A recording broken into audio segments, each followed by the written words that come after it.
आप सभी को राधे राधे। जय श्री कृष्णा दोस्तों। आज की यह कहानी दिल्ली की रहने वाली पूजा जी की है, जिसे सुनने के बाद जितने भी लड्डू गोपाल भक्त हैं, जिनके मन में यह शंका होती है कि हमारे घर में ठाकुर जी विराजित हैं, हम लड्डू गोपाल की सेवा करते हैं, हम बांके बिहारी जी के भक्त हैं, फिर भी हमारे जीवन में परेशानियां खत्म ही नहीं होती। हमारे ऊपर कोई ना कोई संकट आता है। हमारे घर में काफ़ी सारी बीमारियां हैं, काफ़ी सारी परेशानियों का हमें सामना करना पड़ता है। आखिर ऐसा क्यों है? और क्यों ठाकुर जी हमारी रक्षा नहीं करते? और किस वजह से ठाकुर जी हमारी सेवा से प्रसन्न नहीं हैं? ऐसा क्यों होता है? इन सभी शंकाओं का समाधान आपको इस कहानी के माध्यम से मिल जाएगा, तो इस कहानी को अंत तक अवश्य सुनिएगा। बात उस समय की है जब प्रयागराज में महाकुंभ स्नान चल रहा था। सभी भक्त प्रयागराज महाकुंभ जाकर स्नान करना चाहते थे और पुण्य प्राप्त करना चाहते थे। पूजा जी के परिवार वाले भी महाकुंभ स्नान करना चाहते थे, इसीलिए उन्होंने काफ़ी बार महाकुंभ जाने का प्रोग्राम बनाया, लेकिन वह जा नहीं पाए। दरअसल पूजा जी के हस्बैंड नोएडा में एक कंपनी में जॉब करते हैं। उनके ऑफिस में बहुत ज़्यादा काम था, इस वजह से उन्हें छुट्टियां नहीं मिल पा रही थीं। पूर्णिमा पर उन्होंने महाकुंभ स्नान के लिए छुट्टी ली थी, लेकिन भीड़ को देखते हुए उन्होंने प्रोग्राम कैंसिल कर दिया, क्योंकि पूजा जी के साथ उनकी बूढ़ी सासू माँ, उनके दो छोटे बच्चे, उनके हस्बैंड और ठाकुर जी यानी पूरी फैमिली महाकुंभ स्नान के लिए जाने वाली थी। लेकिन जब उन्हें पता चला कि भीड़ बहुत ज़्यादा है और स्नान करना इतना आसान नहीं है, तो हालात को देखते हुए पूजा जी के पति ने अपना प्रोग्राम कैंसिल कर दिया और पूर्णिमा के बाद स्नान करने के लिए प्रोग्राम बनाया। वह 15 फरवरी के दिन महाकुंभ स्नान के लिए घर से निकले। उनकी रात 10 बजे की ट्रेन थी, लेकिन वह लोग नई दिल्ली रेलवे स्टेशन पर समय से पहले ही पहुंच गए। वह लगभग 8:30 बजे वहां पर पहुंच गए, क्योंकि वह नहीं चाहते थे कि वह लेट हो जाएं और उनकी ट्रेन छूट जाए और इस बार भी स्नान करने का मौका उनके हाथों से निकल जाए। पूजा जी की पूरी फैमिली ट्रेन के आने का इंतजार कर रही थी, लेकिन अचानक से उनके बेटे की तबीयत खराब हो गई। उसके पेट में बहुत तेज दर्द होने लगा। दर्द की वजह से वह जोर जोर से रोने लगा। उसे रोता हुआ देखकर पूजा जी के हस्बैंड और उनकी सासू माँ घबरा गए कि अचानक से इतना तेज दर्द क्यों हो रहा है, कुछ उल्टा सीधा तो नहीं खा लिया। काफ़ी देर तक पूजा जी का बेटा रोता रहा, लेकिन उसके पेट दर्द में आराम नहीं मिला।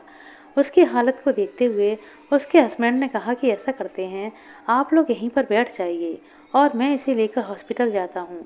आसपास अगर कोई हॉस्पिटल होगा या कोई मेडिकल स्टोर होगा, वहाँ से मैं इसे दवा दिलाकर लाता हूँ। अभी ट्रेन के आने में काफ़ी समय है, तब तक मैं इसे वापस लेकर आ जाऊँगा। लेकिन आप लोग यहीं पर बैठे रहना, यहाँ से उठना मत। जब तक मैं ना आऊँ, आप लोग यहाँ से कहीं मत जाना। ऐसा बोलकर पूजा जी के हस्बैंड उनके बेटे को लेकर जाने लगे। पूजा जी को बहुत चिंता हो रही थी और वह ठाकुर जी से शिकायत कर रही थी कि हे ठाकुर जी, हम तो स्नान के लिए जा रहे हैं, आप हमारे साथ हैं, लेकिन फिर भी हमारे ऊपर इतना बड़ा संकट आ गया। आपके साथ होने के बावजूद भी हमारे जीवन में ना जाने इतने कष्ट क्यों आते हैं। हम जब भी कुछ करना चाहते हैं, कोई ना कोई गड़बड़ अवश्य हो जाती है, किसी कार्य में हमें सफलता नहीं मिलती। और देखिए, अब तो हम कितने शुभ कार्य के लिए जा रहे थे। हम प्रयागराज में महाकुंभ स्नान करने के लिए जा रहे थे, आप भी हमारे साथ हैं, लेकिन अचानक से बेटे की तबीयत खराब हो गई। हे ठाकुर जी, क्या आपकी दृष्टि कभी हमारे ऊपर नहीं पड़ती? क्या आप कभी हमारी तरफ नहीं देखते? मन ही मन पूजा जी ना जाने कितनी सारी शिकायतें ठाकुर जी से कर रही थीं। काफ़ी समय हो गया, लेकिन उनके हस्बैंड बेटे को लेकर नहीं लौटे। अब उनकी सासू माँ और उन्हें चिंता होने लगी थी। पूजा जी ने अपने हस्बैंड को कॉल लगाया, लेकिन वह उनका कॉल भी रिसीव नहीं कर रहे थे। इससे उनकी चिंता और ज़्यादा बढ़ रही थी, जिसके कारण से अब उनकी सासू माँ भी ठाकुर जी के सामने बैठकर रोने लगीं और कहने लगीं, हे ठाकुर जी, मेरा बच्चा ठीक तो है, यह कैसी परीक्षा है। हम तो स्नान के लिए जा रहे थे और हमारे साथ यह क्या हो रहा है। हमारे जीवन में परेशानियां खत्म होने का नाम ही नहीं लेती। यह कहकर उनकी सासू माँ रोने लगी। ट्रेन आने का समय भी नज़दीक आ रहा था, लेकिन अभी तक उनके हस्बैंड उनके बेटे को लेकर वापस नहीं आए थे। तभी अचानक से एक अनाउंसमेंट हुआ कि उनकी ट्रेन जो प्लेटफॉर्म नंबर 14 पर आने वाली थी, उसका प्लेटफॉर्म बदल गया है। अब जैसे ही यह अनाउंसमेंट हुआ कि प्लेटफॉर्म बदल गया है, तो वहाँ पर जितने भी लोग थे वह सब अफरा तफरी मचाने लगे, इधर उधर भागने लगे। पूजा जी के हस्बैंड ने उन्हें मना किया था कि वहाँ से नहीं उठना है, कहीं नहीं जाना है, और उन्हें यह भी नहीं पता था कि अब उन्हें कौन से प्लेटफॉर्म पर जाना है। इस वजह से वह जहाँ बैठे थे वहीं पर बैठे रहे। लेकिन प्लेटफॉर्म नंबर 14 पर जो लोग थे वह इधर उधर भागने लगे। एकदम से बड़ी तेज भगदड़ मच गई। ट्रेन आने का प्लेटफॉर्म बदलने की बात सुनकर सभी लोगों में असमंजस की स्थिति पैदा हो गई और यात्री इधर उधर भागने लगे। सीढ़ियों पर काफ़ी लोग बैठकर ट्रेन का इंतजार कर रहे थे। अब जब भगदड़ मची तो वहाँ सीढ़ियों पर जो लोग बैठे ट्रेन का इंतजार कर रहे थे वह सभी लोग भीड़ के पैरों के नीचे दब गए। काफ़ी हाहाकार मच गया। लोग इधर उधर भाग रहे थे। एकदम से इतनी भयानक स्थिति हो गई जिससे पूजा जी और उनकी सासू माँ भी घबरा गईं। लेकिन जहाँ पर वह बैठे थे वह वहाँ से नहीं हिले। वहीं पर एक तरफ होकर ठाकुर जी को लेकर, अपनी बेटी को लेकर और अपनी सासू माँ का हाथ पकड़कर वहीं पर बैठे रहे। दूसरी ओर उन्हें अपने हस्बैंड को लेकर, अपने बेटे को लेकर चिंता हो रही थी। स्थिति इतनी ज़्यादा खराब हो गई थी कि देखकर डर लग रहा था। फिर भी वह ठाकुर जी से कहने लगी, हे ठाकुर जी, यह सब क्या हो रहा है? फिर से हमारे ऊपर इतना बड़ा संकट आ गया। हमारी रक्षा करो, हमारे बच्चों की रक्षा करो, हमारे पति की रक्षा करो। और घबराकर पूजा जी जोर जोर से रोने लगीं। सीढ़ियों पर बैठे हुए काफ़ी लोग भीड़ के नीचे दब गए। उनमें से काफ़ी लोग घायल हुए और काफ़ी लोगों की जान चली गई। कुछ देर के बाद नई दिल्ली रेलवे स्टेशन पर सुरक्षाकर्मी पहुंचे। उन्होंने वहां आकर भीड़ को कंट्रोल किया, लोगों को वहां से हटाया। जो लोग घायल थे उन्हें हॉस्पिटल पहुंचाया और जो लोग भीड़ के नीचे दबकर मर गए थे उन सबको भी हॉस्पिटल पहुंचाया गया। उस भयानक मंजर को देखकर पूजा जी की सांसें उखड़ रही थीं। उनकी सासू माँ की हालत भी बहुत अधिक खराब हो रही थी। उन्हें अपने हस्बैंड और बेटे की बहुत चिंता हो रही थी। वह बार बार ठाकुर जी से शिकायत कर रही थीं, बार बार ठाकुर जी के साथ झगड़ा कर रही थीं और उनका विश्वास भी उनके ऊपर से डगमगा रहा था कि हमारे साथ ठाकुर जी हैं, फिर भी इतना बुरा क्यों हो रहा है।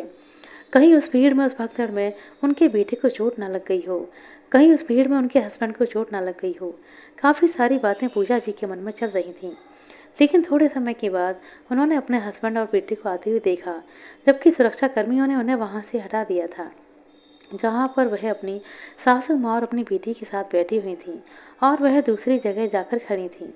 जब उन्होंने अपने हस्बैंड को देखा, अपने बेटे को देखा तो दूर से आवाज़ लगाई और इशारा किया कि हम लोग यहाँ पर हैं।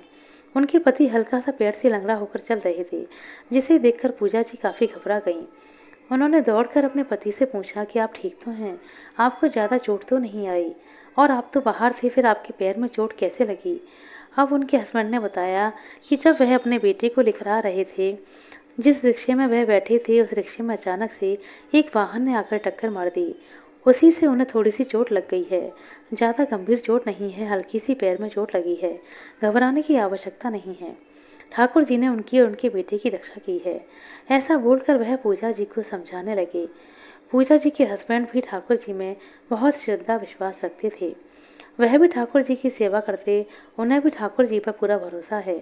वह पूजा जी से कहती हैं, मैं तो घबरा गया था जब मुझे पता चला कि प्लेटफॉर्म को लेकर भगदड़ मच गई है। अंदर रेलवे स्टेशन में काफ़ी लोग मर गए हैं और काफ़ी लोग घायल हुए हैं। मेरी तो सांसें ही अटक गई थीं। मैं ठाकुर जी से प्रार्थना कर रहा था, हे ठाकुर जी, मेरे परिवार की रक्षा करना। लेकिन मुझे जरा सी भी चिंता नहीं थी, क्योंकि मैं जानता था कि ठाकुर जी तुम्हारी गोद में हैं और वो तुम्हें कुछ नहीं होने देंगे।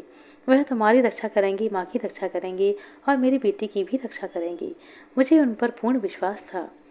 अब अपने पति का ठाकुर जी के प्रति ऐसा अटूट विश्वास देखकर पूजा जी को मन ही मन बहुत बुरा लग रहा था, क्योंकि वह स्वयं ऐसा विश्वास ठाकुर जी पर नहीं कर पा रही थीं। स्थिति को देखते हुए वह घबरा गई थीं। ठाकुर जी से शिकायत कर रही थी, झगड़ा कर रही थीं। उनका विश्वास भी डगमगा रहा था। लेकिन उनके हस्बैंड का विश्वास ठाकुर जी पर अटूट था और उनके हस्बैंड के विश्वास के कारण ही उनका आज पूरा परिवार सुरक्षित था। अब वह अपनी बात अपने पति को बताती हैं और कहती हैं कि मैं तो ठाकुर जी से शिकायत कर रही थी, लेकिन देखो आज ठाकुर जी के कारण ही हमारे पूरे परिवार की रक्षा हो पाई है। अगर बेटे की तबीयत खराब नहीं होती तो आप उसे लेकर हॉस्पिटल नहीं जाते और हम भी सुरक्षित स्थान पर नहीं बैठे रहते। हम भी उस भीड़ की तरह महाकुंभ जाने के लिए इधर उधर दौड़ते और उस भीड़ में फंस कर न जाने हमारे साथ क्या हादसा हो जाता। मम्मी जी तो बुजुर्ग हैं, उनकी जान भी जा सकती थी और हमारे बच्चे भी छोटे हैं। उस भगदड़ में हमारे बच्चों के साथ भी कुछ बुरा हो सकता था, लेकिन ठाकुर जी हमारे साथ थे।